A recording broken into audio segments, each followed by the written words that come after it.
quelques stratégies du président rwandais Paul Kagame pour balkaniser la RDC. 1.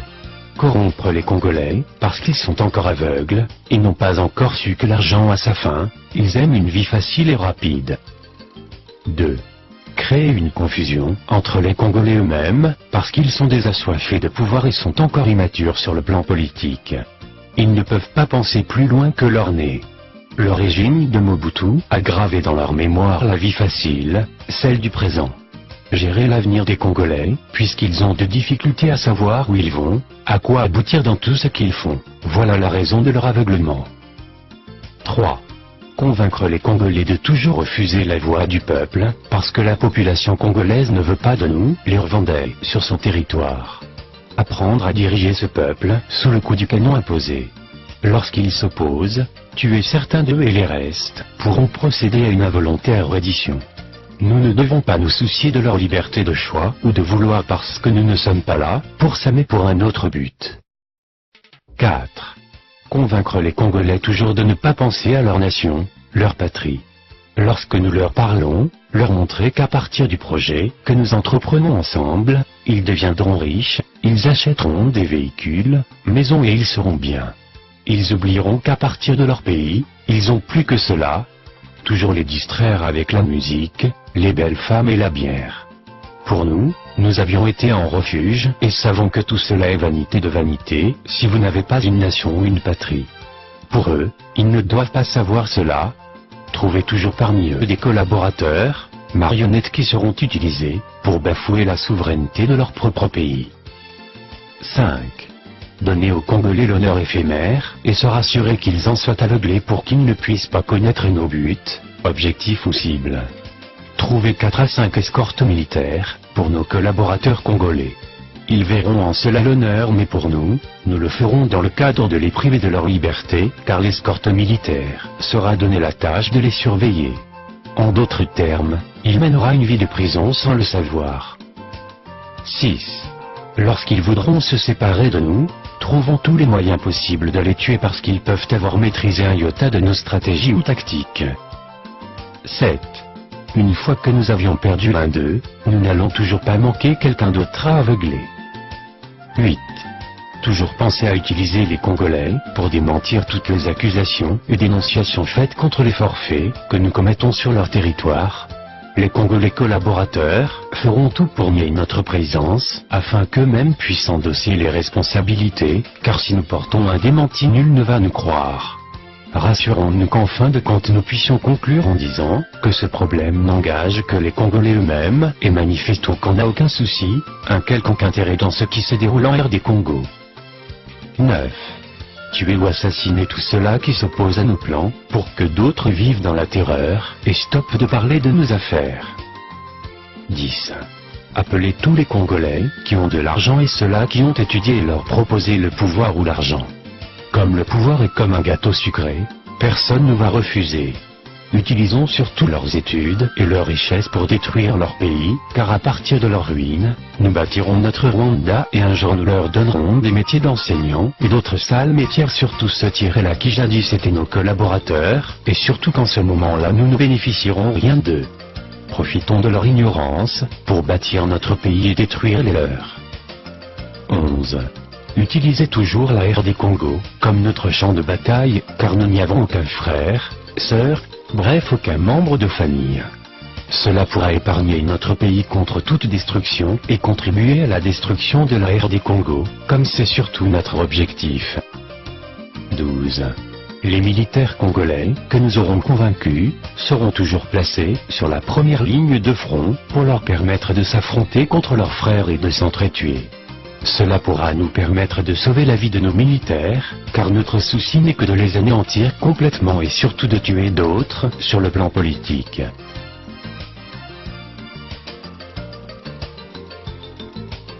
13. Comme nous sommes toujours peu nombreux et moins forts par rapport aux Congolais, utilisons toujours la ruse et non la logique afin de jouer sur l'intelligence des Congolais. S'assurer qu'ils sont toujours désunis pour qu'ils ne s'assemblent pas afin de nous avaler et démanteler complètement nos plans de bonheur pour nous, mais de malheur pour les Congolais. Travaillons jour et nuit pour qu'il n'y ait pas d'unité entre les Congolais. cherchaient toujours à embourber ou salir leurs leaders, en les ralliant à nous pour qu'ils deviennent impopulaires, et finir leur carrière politique dans le vide. Quant à nous, nous serons toujours rassurés que l'arme est là pour les diriger par la force. 14. Rassurons-nous que les Congolais sont plus forts que nous, mais il manque seulement l'unité. Leur État est bien connu comme riche en ressources naturelles et minérales, mais faisons tout pour qu'ils ne puissent pas en bénéficier. Lorsqu'ils ont gagné un peu d'argent provenant de leurs minerais, proposez le marché d'armes pour que nous puissions négocier avec des pays fournisseurs afin de voir comment y gagner des commissions dans la quantité à approvisionner. Une fois que le stock d'armes est disponible, leur montrer que nous avons des troupes à les aider et l'on discute le paiement pour envoyer les militaires au champ de bataille en leur inculquant une autre idéologie différente de motivation des Congolais. Placez toujours les militaires congolais sur la ligne de front afin de ne pas perdre nos propres frères pour qu'ils s'entretuent eux-mêmes. Cela réduira leur force et nous donnera un jour la chance de dominer complètement sur eux.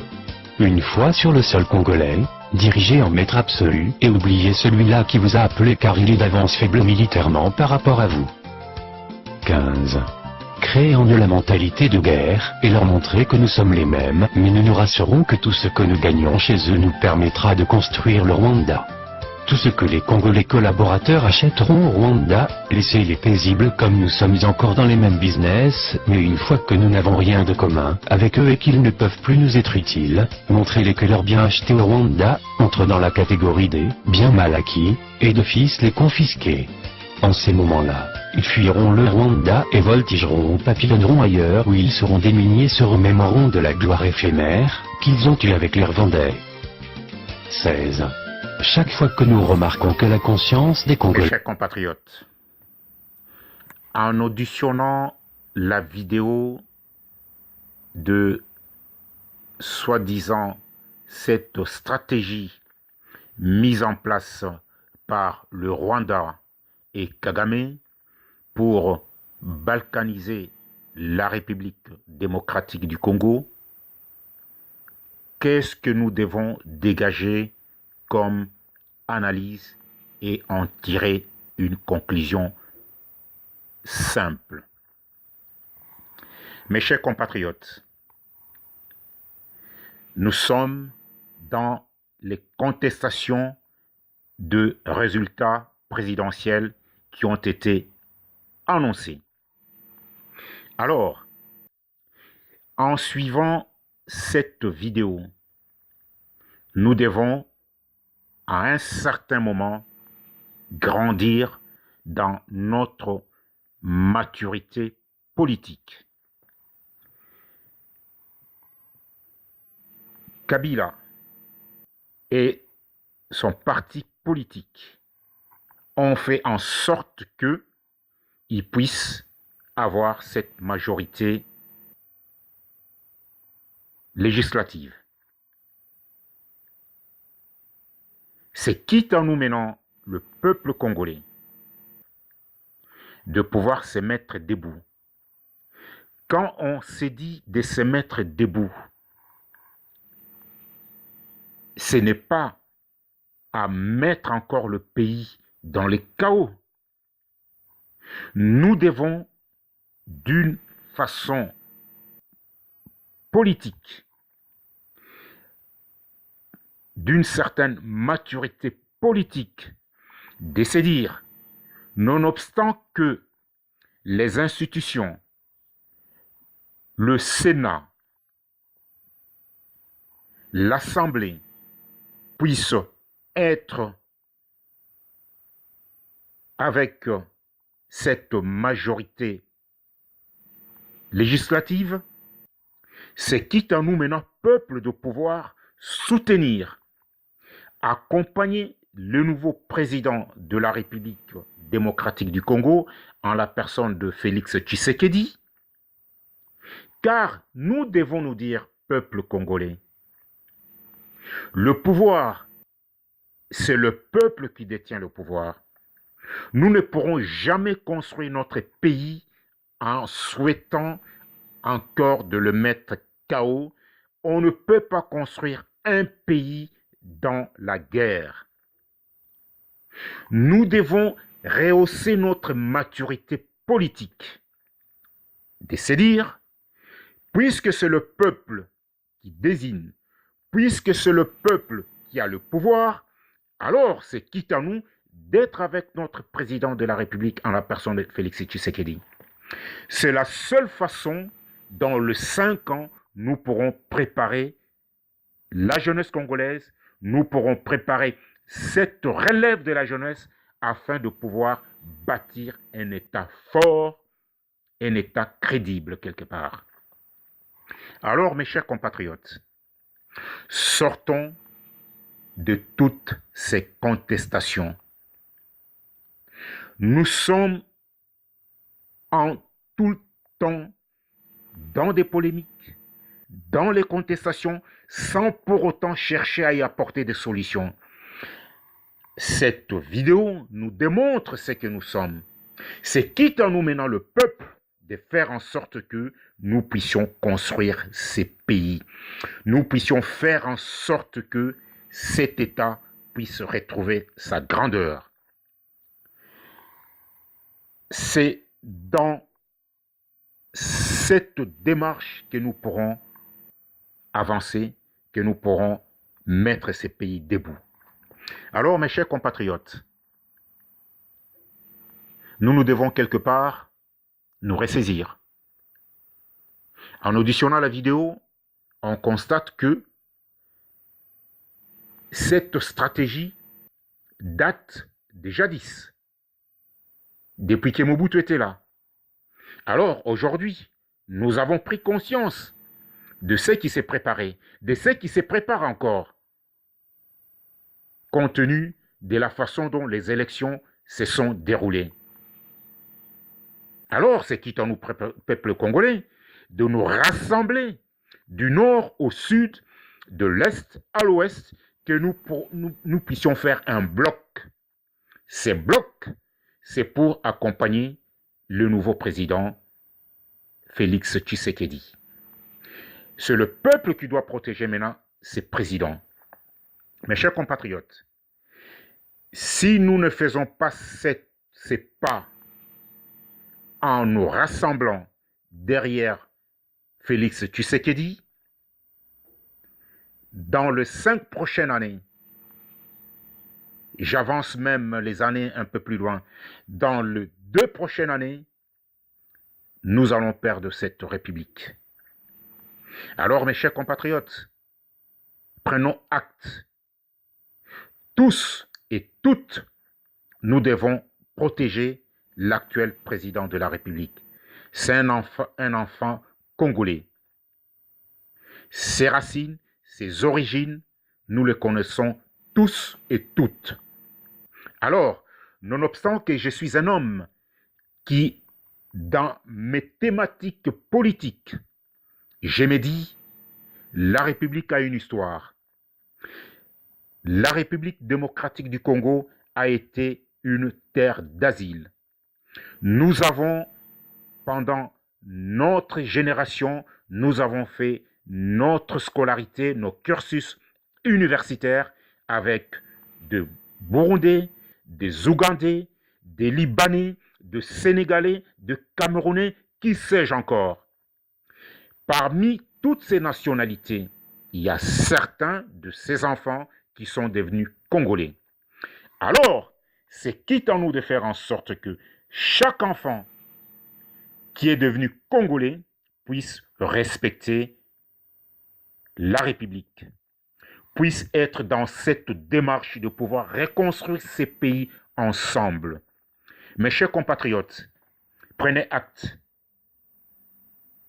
Nous devons avoir une certaine maturité politique. C'est la seule façon dont nous pourrons construire ces pays. Alors, mes chers compatriotes, ces élections, c'est une étape pour commencer déjà à construire notre pays. C'est maintenant ou jamais nous devons construire ces pays. Alors, mes chers compatriotes, sortons de toutes ces polémiques, de toutes ces contestations qui ne nous apporteront aucune solution. pendant les élections, pendant la campagne électorale, Jean-Pierre Mbemba voulait être sur Paris pour tenir une conférence. Vous savez pourquoi il n'a pas tenu cette conférence-là? C'est puisque nous avons une partie de la communauté congolaise qui n'a pas souhaité que Jean-Pierre Mbemba puisse tenir cette conférence-là sur Paris. Ça pouvait être une occasion pour toute la communauté congolaise de l'écouter, de savoir quelle pouvait être les stratégies qu'on pouvait mettre en place pour les élections qui viennent de se passer. Alors, les résultats sont déjà là. Nous devons s'y faire. Nous devons accompagner Félix Tshisekedi dans cette gouvernance. Bien entendu, il n'a pas la majorité, mais le peuple, c'est la majorité de ses présidents. Car c'est le peuple qui détient toutes les institutions. C'est la vigilance qui doit nous guider dans cette période de 5 ans qui va se dérouler. Alors, mes chers compatriotes, prenez acte. On essaie de grandir, d'avoir cette maturité politique. Vive la République, vive la relève congolaise, vive la jeunesse congolaise.